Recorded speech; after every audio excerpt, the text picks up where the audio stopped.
Всем привет! Не было обзора на ютубе, давайте сделаем свой. Приехал ко мне компрессор от компании 70 Это очередной саббренд Xiaomi. И делают они неплохие автомобильные девайсы. У меня уже был видеорегистратор. Сегодня попробуем компрессор. Вставляется он вот в такой коробке. Как всегда, белый выдержанный цвет.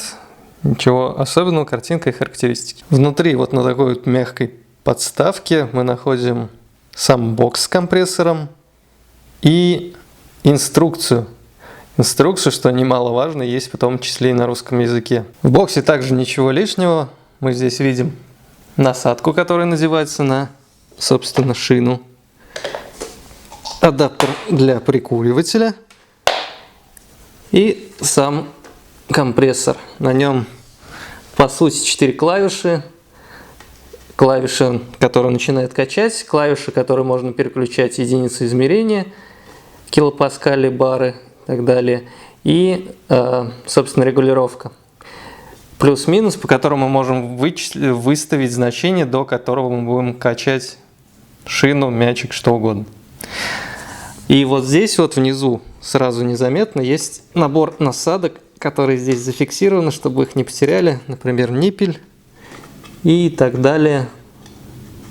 Переходники на матрасы и всякое такое. Характеристики, заявленные производителем, я сейчас выведу на экран.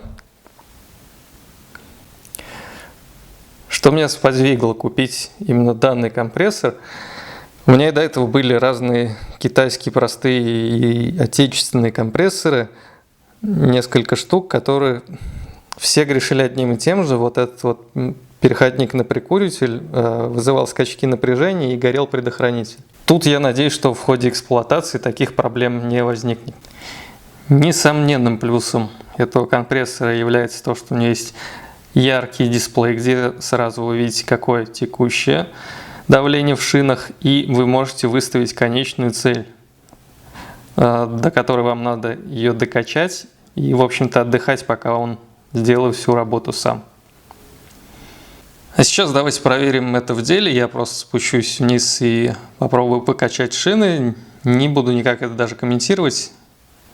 Замерю время, делайте выводы сами. Соединил колесо. Сейчас он показывает текущее давление. Я могу теперь регулировать, до какого я хочу его накачать. Давай попробуем докачать до 2. И нажимаем старт.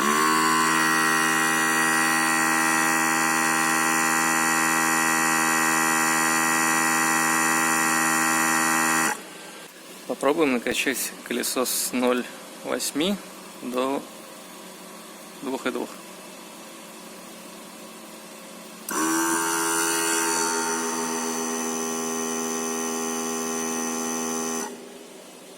Как итог, я, наверное, не специалист в области, но как чисто пользователь я очень даже доволен.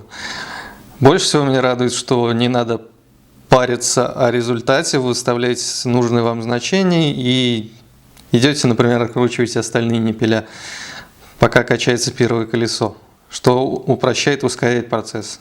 Сама накачка, по-моему, достаточно быстрая, хотя не особо не с чем сравнивать.